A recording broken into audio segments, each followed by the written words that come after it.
بخاری مسلم میں حدیث ہے، تم میں سے کوئی شخص اس وقت تک مؤمن ہی نہیں ہو سکتا جب تک کہ میں اسے اس کے ماں باپ اولاد سب لوگوں سے بڑھ کر عزیز نہ ہو جاؤں۔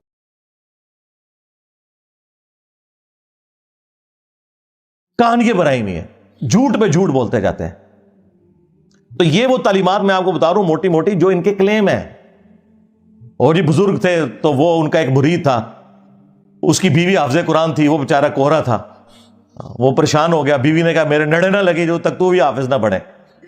تو ٹائم قیامت تک کی صاحب کے پاس پہنچا، پیر صاحب نے کہا جی کہ جی صبح، اور یہ وہ واقعات جو انہوں نے کتابوں میں لکھے ہوئے ہیں بیان کرتے ہیں، یہ وہ ہیں جو تبدیل نہیں ہوئی ہوئی، یہ وہ چیزیں نے کہتے ہیں جی وہ پیر صاحب نے صبح کے وقت جب سلام پھیرا فجر کی نماز میں، دائیں طرف جتنے تھے حافظ قرآن بن گئے، بائیں طرف جتنے تھے ناظرہ بن گئے، اور لوگ کہتے ہیں سبحان اللہ۔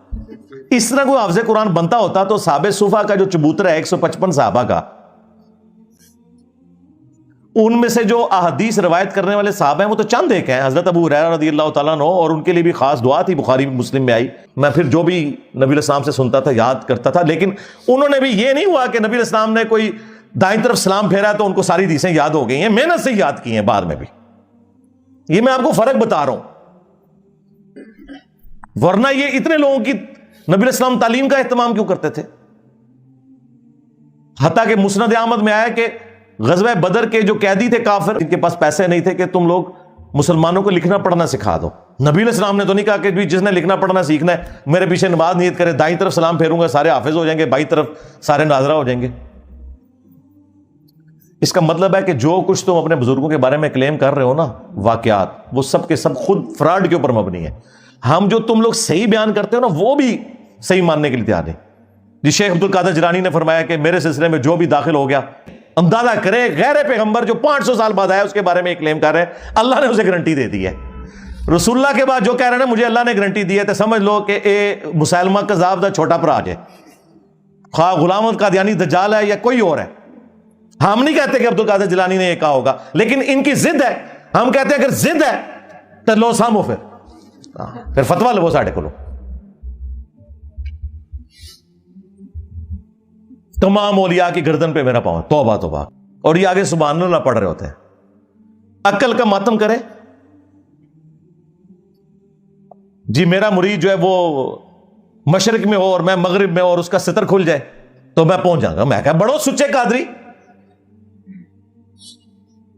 نیچے پجامہ یا کوئی انڈر ویئر پہن کے تو پبلکلی آپ لوگ اپنی تہمت کھول کے بتائیں، اور شیخ عبد القادر جیلانی آ کے آپ کی تہمت باندھ ہے۔ وہ کہتے ہیں نہیں اس طرح تو بزرگوں کو چیک تو نہیں کرنا چاہیے نا، یہ تو ویسے انہوں نے فرمایا تھا۔ اور پریکٹیکلی ایک ہوا ہے انڈیا میں، ایک مولوی ان کا قادری تقریر کر رہا تھا، بڑا اچھل کود رہا تھا، اس کی شلوار اتر گئی، وہ آپ نے ویڈیو دیکھی ہوئی ہے نا، اور کوئی نہیں شیخ عبد القادر جیلانی اس کی شلوار اوپر کرنے کے لیے آئے۔ سارے مریدوں کو جنت میں ساتھ لے جاؤں گا۔ سورہ الشعراء میں جب وہ آیت نازل ہوئی کہ اپنے قریبی رشتہ داروں کو ڈر سنائیے، تو بخاری اور مسلم دونوں میں حدیث موجود ہے۔ نبی علیہ السلام نے اپنے چچا عباس کو مخاطب کیا، اے نبی کے چچا عباس، میرے مال سے جو لینا ہے لے لے، اگر اللہ کے حضور پکڑا گیا تو میں تیرے کچھ کام نہیں آؤں گا۔ اے نبی کی پھوپھی صفیہ، میرے مال سے جو کچھ لینا ہے لے لے، اگر اللہ کے حضور تو پکڑی گئی تو میں تیرے کچھ کام نہیں آؤں گا۔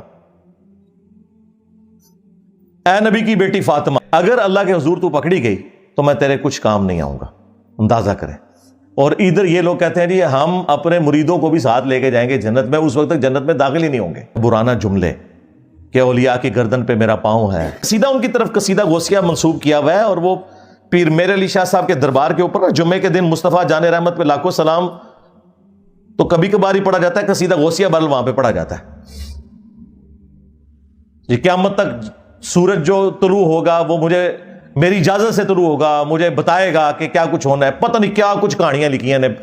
تو یہ ساری کی ساری باتیں کرنے کے بعد پھر میں بولوں کہ نہ بولوں کہ میرے نبی سا ہے ہی کوئی نہیں، بابے تھے شے ہی کوئی نہیں۔ کیونکہ یہ جتنے میں نے 7-8 واقعات آپ کو بابوں کے بتائے ہیں نا، اس کے مقابلے میں قرآن و سنت کی تعلیمات بتائی ہیں، تو اب میں حق بجانے میں یہ کہنے میں کہ نبی کے جیسا ہے ہی کوئی نہیں، بابے تھے شے ہی کوئی نہیں۔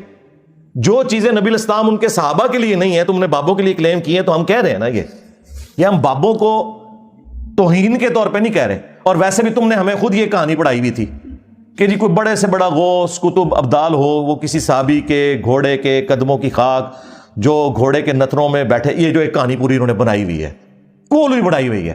تم تو کہتے ہو کہ غوث کتب ابدال یعنی تمہارے بابے صحابہ کرام کے گھوڑے کے قدموں کی خاک کے برابر بھی نہیں ہے.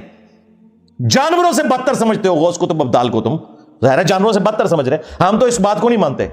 کوئی بھی جانور کسی مسلمان سے افضل نہیں ہو سکتا.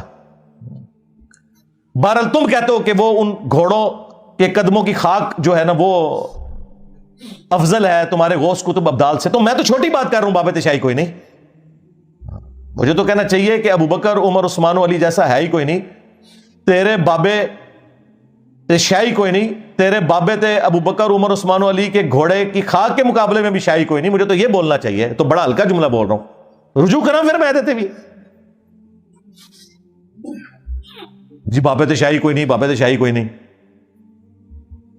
جی آئے دن انجینئر صاحب نعرہ لگاتے ہیں. تم نے یہ نعرہ لگایا ہوا نا کہ کوئی غوث کتب ابدال جو ہے وہ کسی صحابی کے گھوڑے کے قدموں کی خاک کو نہیں پہنچ سکتا. خود سے ایک جعلی کہانی. ہاں یہ ضرور ہے حدیث ابو داؤد کے اندر جب مولا علی علیہ السلام کے اوپر سب و شتم کروا رہے تھے بنو امیہ کے لوگ کر رہے تھے, حضرت مغیرہ ابن شعبہ کی موجودگی میں, وہ گورنر کوفہ تھے, وہ اپنے سامنے کروا رہے تھے. مسند احمد میں بھی موجود ہے.